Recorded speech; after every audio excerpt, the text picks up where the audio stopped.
Harper Audio presents Better When He's Bad by Jay Crownover, performed by Leland King and Mia Barron.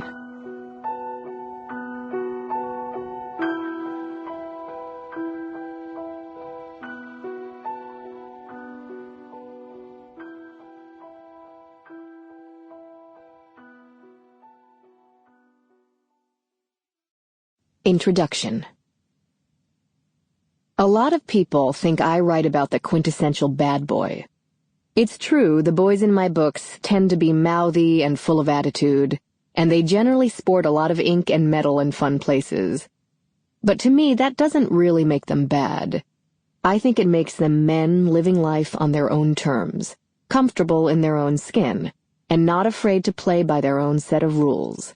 I think I write about interesting boys.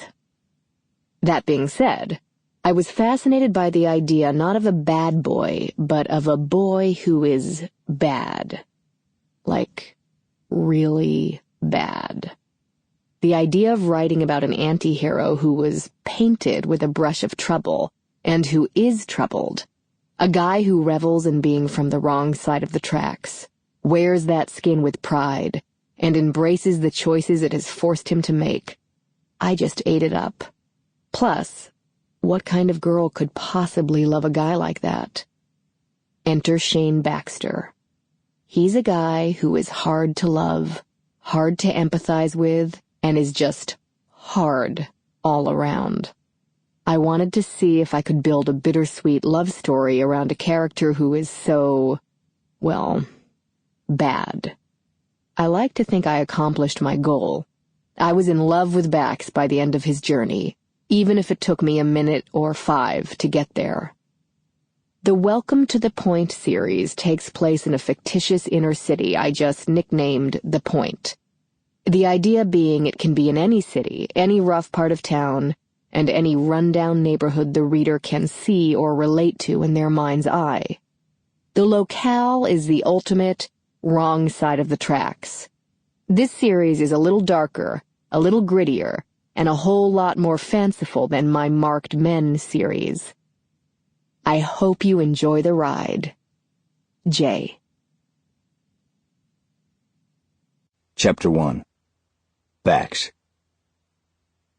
There are very few things that can kill the buzz of post-sex mellowness. Getting cold-cocked in the side of the head by a pair of knuckles that felt like they were encased in steel ranks right at the top of the list. My ears rang from the blow as my head snapped around from the force.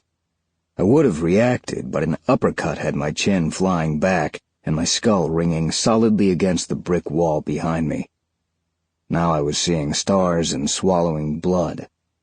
Not like these guys cared about a fair fight, but eventually I was going to get my wits back, and there was going to be hell to pay. I spit out a mouthful of blood and took the cigarette the guy who had inflicted the blows offered me. "Long time no see, Bax." I lifted a hand and worked my jaw back and forth to see if it was broken. Nothing ruined a mellow, post-orgasm mood like dealing with a bunch of clueless idiots and the thought of losing some teeth. "How did you find me?" I blew out a stream of smoke and leaned back against the wall of the apartment building I had just exited. The copper taste of blood was tangy on my tongue. I made sure it landed on my assailant's wingtips when I spit out another mouthful. 5 years is a long time for a man to go without. He lifted his eyebrows and flexed those hands I knew from experience were capable of far worse than a little smackdown. No pussy, no booze, no blow, no fast cars, and no one who gives a shit who you are. I know you, kid. I knew the first thing you would want when you got out was tail. I gave Roxy a heads up to call me when you came knocking." He was wrong. The first thing I went looking for was the fast car. Granted, I used it to haul ass to a sure thing I knew wouldn't say no, but still. Pussy came after a quality ride. "So you took it upon yourself to make sure—" Sample complete. Ready to continue?